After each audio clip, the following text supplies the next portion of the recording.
I'm John Helliwell, and I'm interviewing Keri Albert, who is the pioneer and lead teacher of the iGen program in Saskatoon, which we're proposing as a policy that could be picked up and applied to other people to get the same benefits. What we want to know first, Keri, is give us just a second on what the program is, and then to what extent you think it has provided benefits to the life satisfaction of the students, of the elders, and of the teachers. Great. Well, iGen is short for intergenerational, and it is a grade 6 program in Saskatoon, Saskatchewan, that sees 25 grade 6 students learning, working, interacting, creating friendships with elders in long-term care at Sherbrooke Community Centre over the course of their school year. As far as we know, we have not found another model exactly like ours, because ours is a shared site program. So the students typically during a typical year attend school at Sherbrooke Community Centre, and we do all of our regular provincial curricular work alongside the elders and the staff and the volunteers that call Sherbrooke Community their home. And life satisfaction, how does the iGen program positively benefit people's lives? For the students, see that when they have a year to practice their communication skills, to sit beside, to listen to see the value in people of all ages, they feel like they are doing something to make it a better place.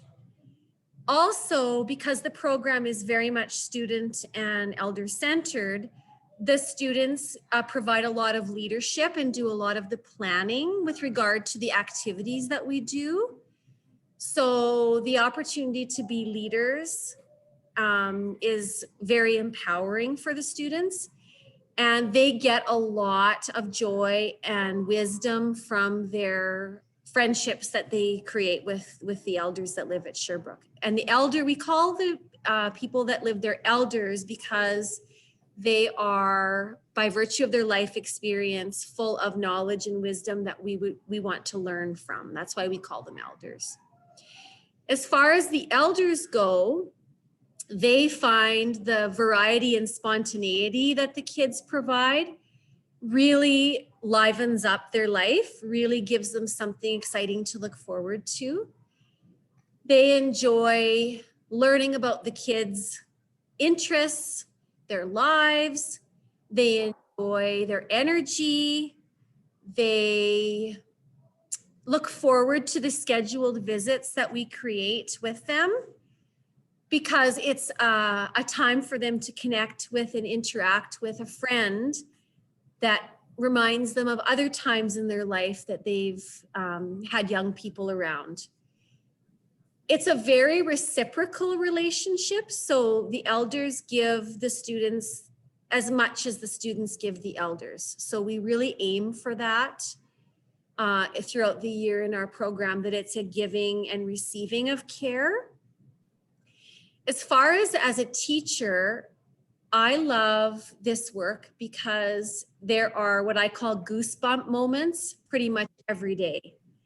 Goosebump moments are those moments of awe and wonder where you stand back and you look at something really rich and a real engagement that's going on between kids and elders, and you feel elevated, I guess is the best way that I could describe it. It's very heartwarming and very rewarding to watch the natural creation and evolution of these intergenerational friendships. Because they are together on the same site, typically, the friendships are very natural and they blossom almost effortlessly, it feels like, because the kids and the elders see each other regularly, so they have a natural flow of conversation and getting to know one another's names and so on. Also, as a teacher, it's exciting to see kids begin the year feeling shy and maybe a little more unsure of their leadership skills, a little unsure of themselves in terms of being able to make friends in a new environment. And then by the end of the year, hear them say, I've grown so much this year and I don't want to leave. I want to stay and continue what I'm doing here beyond the end of the school year. It's very rewarding as a teacher to have students feel that way. Also, I feel that all of us together, our whole community, our school, our Sherbrooke Community Centre community, and the students and myself and my co-teacher, we feel like we are truly making a difference in the world because we are sharing simple things with each other each day, smile, laughter, and that creates a ripple effect that goes out into our community. So I do feel like all participants are aware of that. And as a teacher, that's very rewarding. This sounds such a natural idea. And as you describe it, it obviously changes and improves the lives of both the students and the elders. People watching this will want to know what they need to do. What are the requirements in order to let this happen other places? Is it expenses? Is it complicated? Why is it not happening more? Do people just not know about it? Or have you got some special magic there that you can't, that they don't get access to? I have no special magic. What I do have is a commitment within my heart to the considerations that need to be made for the safety of the students and the safety and well-being of the elders. That's what I would describe as my main focus and my kind of prevailing umbrella, I guess, that I'm always under as a teacher of this type of program, is very much having a radar that allows me to attend to the considerations and the needs and the kindness required to keep several things moving at one time. There's nothing magic about it. It's just consideration and careful planning. I would say that to make a program like this work, you first need a teacher and a school division that is open to looking at having kids embark upon an experience like this with their teacher leading them. So you would have to have a teacher that's willing and the support of the school and the school division.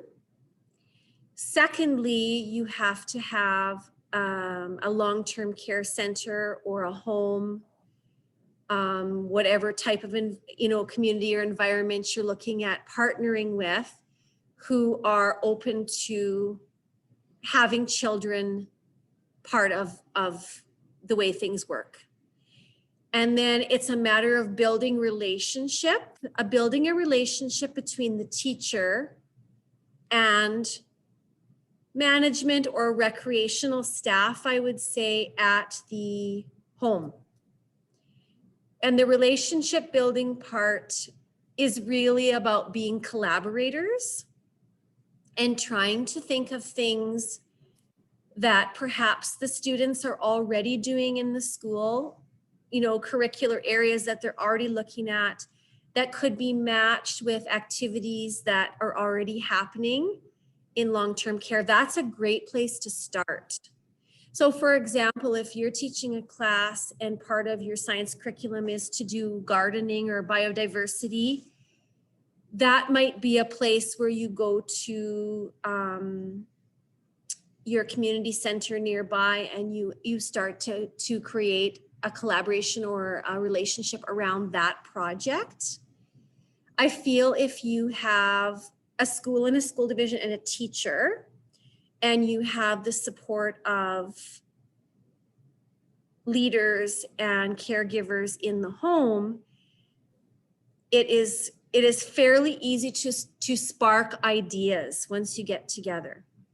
And then of course, once you've got some ideas, then you want to meet with elders and you want to bring them on board. And once the teacher and the staff have kind of come together, then you want to bring the children on board. So that to me would be a recipe for beginning it. And then once you get going, it's very much not always that structure. Sometimes ideas come from the children. Sometimes ideas come from the elders. Sometimes I feel like part of my job is to make wishes come true. Because sometimes a student will say, but I just want to bring my dog. Or I just want to teach the elders about my birds. And then it's my job to figure out how we could make that happen. So it's not expensive. If the school and the school division have staff resources that allow a teacher to do this kind of work with their class, it's not an expensive venture. Our school building is located very close to Sherbrooke Community Centre, only a 5-minute walk. So it makes accessibility very easy to manage. During this COVID year, we've been using technology, Zoom calls, to mainly over the winter communicate with our elders. And we've found creative ways to work around that to keep those connections going. Do you find it's not going to be the same this year, but has it nonetheless produced lots of benefits for both sides? Yes. It's a different, unique year. That's how I like to think about it. We have maintained great connection between Sherbrooke Community Centre and between the class throughout this COVID time. We mainly have achieved that through scheduling, very careful scheduling of different activity meetings. The students came up with a year plan towards the beginning of the year of spirit days and activities that they wanted to do with the elders. And then the elders have come up with suggestions of things they want to share. And between the recreation staff that we mainly work with and myself and my collaborating teacher and the class and the elders, we've come up with a really nice variety of different things that we've done this school year. In the fall, we were able to visit outdoors through a fence system. And now that the weather is becoming more consistent, we should be able to return to outdoor visiting again for the remainder of the school year. So we're looking forward to that. Wonderful story, Keri. Let's drop this pebble in the pond and see what ripples we can make. Thank you so much for doing it, and let's hope it spreads. Thank you, John. Take care.